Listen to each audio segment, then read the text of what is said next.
Okay mga kababayan, Chris Ulo po at welcome po rito sa ating YouTube channel. Okay mga kababayan, mga kanalis, pag-usapan ho natin itong walang katapusan, walang kamatayang issue ho dyan sa bus lane. Dyan ho sa may edge sa bus lane. Sa totoo lang, nung nakaraan, nadaan ho ako dyan. Hanggang ngayon, may mga dumadaan pa rin ho mga sasakyan, mga motor. Marami pa rin ho. Tsumechempo lang kapag wala hong nagbabantay na mga enforcer ho doon. Kasi kadalasan, ang mga enforcer doon ho, talaga mga nakatayo sa may malapit na sa istasyon. Alam nyo naman dyan sa EDSA bus lane, mga kababayan, ang dami na hong nasangkot. Ang dami na rin hong mga nasangkot na mga, especially mga politician.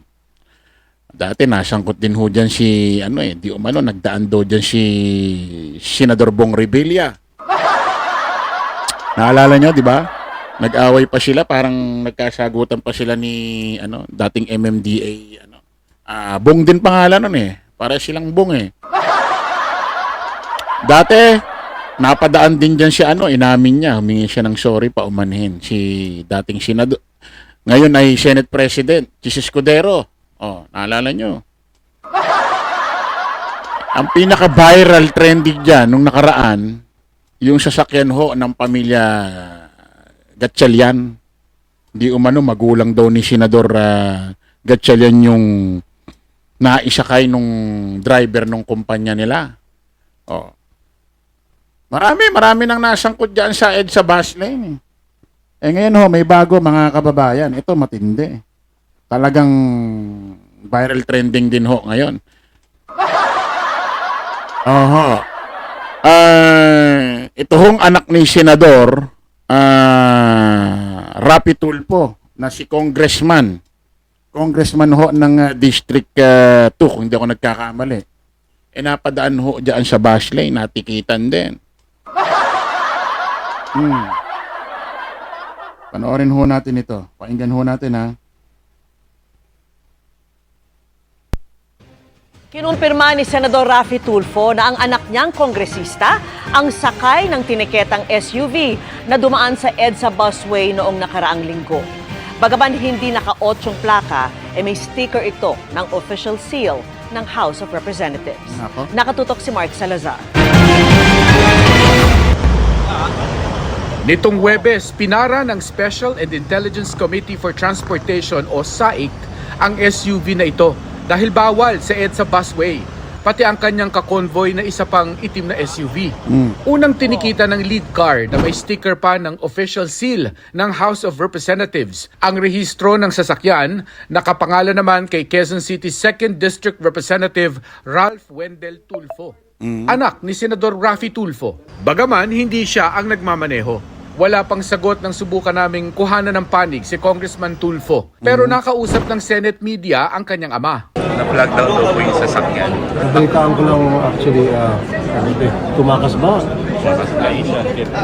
Issue. Issue na. So, hindi tumakas. Pag hindi tumakas, wala akong naging problema. Pag hindi siya ng abuso, hindi nagmura, wala akong problema. At naka-8 bang plaka niya, hindi. Regular plate lang, sir, parang regular. Para kay Senador Tulfo, sapat nang nagpatiket at humingi ng paumanhin sa kanya ang anak. Hindi rin daw anak niya ang nag-abuso, kundi ang driver nito. Well, in-admit naman niya, yung may susunungaling at nag-apologize siya. So, wala itong problema doon. As long as hindi siya tumakas, hindi siya gumamit ng plaka, 8, which karapatan niya gumamit, pero hindi siya gumamit. Wala pa. Mahirap talaga eh. Hindi siya kasama. Kaya lang, so happen, nagamit kayo, nakakaalam pa nagmamadali siya. Yung driver niya ata ang tumasok. Pero pinagalitan daw ng senador ang anak na kinumpirma niyang sakay ng sasakyan ng mahuli ito. At pinagalitan ko siya. Pinagsabihan ko. Yung anak niyo, sir, ang pinagdaliman? Pinagalitan ko, nag-sorry sa akin. Sabi ko, mag-apologize ko sa akin. That's it. So, sir, sino po yung kasama sa convoy? Kumpirmado, yung anak ho ni Senador Rapi Tulfo, si Congressman ng District 2, nando doon ho mismo sa sasakyan. Syempre, hindi naman magdedesisyon ng driver, di ba? Na dumaan doon sa EDSA bus lane nang walang pahintulot ho nung amo. Di ba? Natural, matik yan, may nag-utos na dumaan ka dyan. Hindi naman maglalakas loob ang driver na dumaan doon kahit bawal nang walang utos. Sabi, may nag-utos sa kanya. According dito kay Senador Rapi Tulfo, wala naman daw naabuso. Walang naabuso, hindi naman daw tumakas, wala naman daw inaway o ano, sapat okay na raw sa kanya yon. Nakakapagtaka dito, paano kaya kung hindi nasita, nakalusot? Ano? Kasi, 100% naman bilang congressman ng District 2, anak ni Senador Rapi Tulfo, 100% alam niyang bawal doon. Bawal sila dumaan doon. Although wala siyang, hindi siya tumakas, nagpatiket, although wala naman siyang binastos o minura, okay yon. Pero hindi naman pwede sabihin ni Senador Rapi Tulfo na walang naabuso. May naabuso. May naabuso. Naabuso yung batas. At syempre, pag convoy yan, pwedeng nakabagal ka ng sasakyan ng bus doon sa lane. Nagkaroon pa rin ng abuso. Actually, ito yung ito yung maliwanag na explanation dyan ni Senador Rapi Tulfo. Well, inadmit naman niya, hindi naman siya sinungaling at nag-apologize siya. So, parang itong problema doon.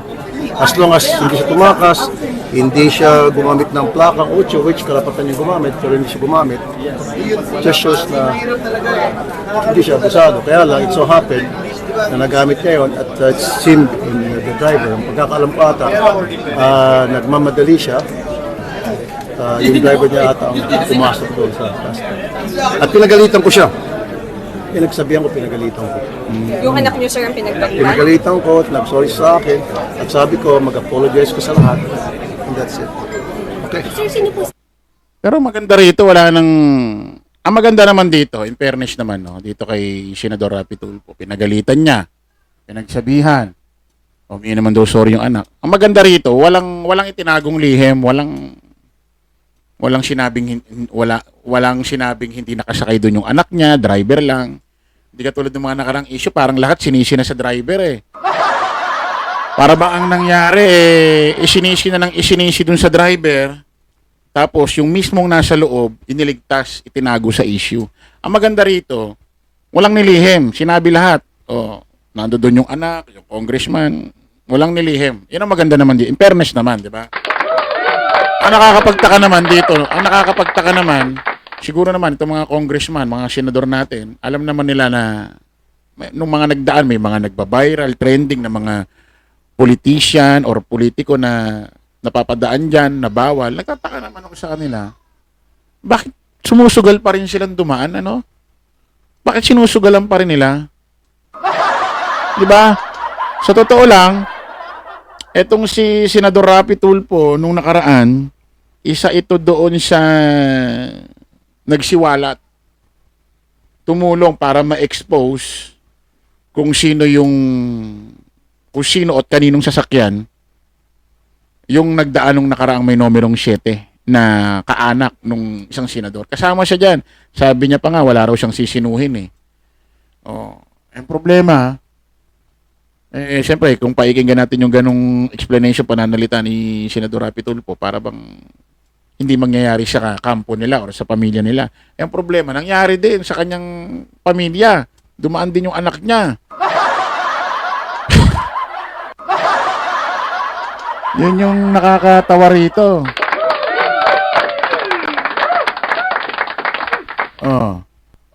Humingi naman ng pasensya.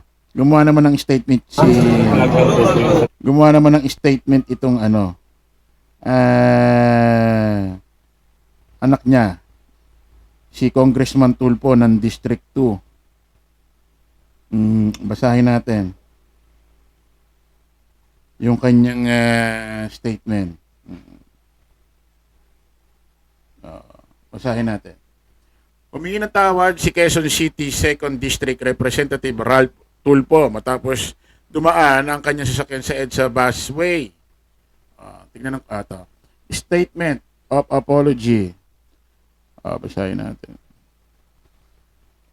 Ika lang ha, zoom natin konti. Malabo na, tumatanda na si Chris Ulo. Labos po akong humihingi na paumanhin sa publiko lalo na ang mga naapektuhan at naabala ng insidente kamakailan kaugnay ng pagdaan ng aking sasakyan sa EDSA bus lane. Nais ko lamang pong linawin na walang naganap na pagbanggit o paggamit ng pangalan ng sino mang nasa posisyon. Wala rin pong nangyari anumang pang-aabuso sa otoridad para makalusot o mapawalang sala sa insidenteng ito. Sa halip, tinanggap po namin ang ticket at aming pagkakamali ng walang pag-aalinlangan. Okay naman. Kung pakikinggan naman natin yung statement ni Congressman Ralph Tulfo, may kababaan loob. Napakahalaga nito mga kababayan, yung nagkamali ka pero may kababaan loob. Napaka-importante sa mamamayang Pilipino niyan. Nabayaran na rin po ang mga kaukulang multa at sa ilalim sa kinakailangan seminar upang higit pa maunawaan at naipaalala ang umiiral na batas trapiko. Muli taos-puso po akong humihingi ng iyong paumanhin at pag-unawa. Nangako po akong gagawin ko ang lahat ng hakbang upang maiwasan ang ganitong uri ng pagkakamali sa hinaharap. Maraming salamat po, Ralph Tulfo. Congressman Ralph Tulfo. Wala, ganun talaga. May mga sumusugal. Kahit ako, di ko rin masabi. Halimbawa, may posisyon ako sa gobyerno. Halimbawa lang naman to. Tapos may paano kaya kung EBS na, no? Hindi ba pwede? Paano kaya kung EBS na? No? Okay, malay nyo, si Congressman Ralph Tulfo, hindi lang sinabi, pero CR na pala talaga. Ayaw lang sabihin. Nakakaya naman, di ba? Sasabihin niya na, baka pwede naman konting kasi, EBS na ako, talagang CR na ako. Ba, nakakatawang pakinggan ha, pero nangyayari yan sa biyahe. Aso nga lang, wala pa rin lusot yan kasi sasabihin, bakit kayo lang ba nakakaramdam ng ganyan sa biyahe? Ganyan, wala talagang lusot Marami namang ganyan nakakaramdam din sa biyahe, di ba? Kaso nga lang, syempre, yung mga pangkaraniwang tao, pwedeng kahit saan huminto, sa gasoline station, sa ganito, ganyan. Syempre, kapag kakilala ka, may pangalan sa industriya, kilala sa politika, congressman ka, senador, syempre, bilang security reason, hindi naman po pwede basta na lang bababa sa gasoline station yan at bigla na lang EBS. Di ba Mahirap kaya yun. Siguro sa mga pangkaraniwang tao, tayo pwede. Sa mga gasoline station, o kaya bigla kang hihinto, pasok ka sa Jollibee, McDo, makiki-CR ka.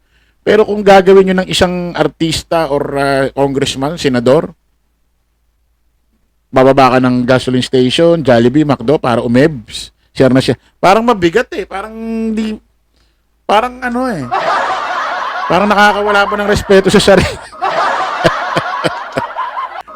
Isipin mo kung congressman ako, senador ako, punta ang gasoline station o kaya fast food na pwede bang pwede bang maki-CR saglit? Anong na?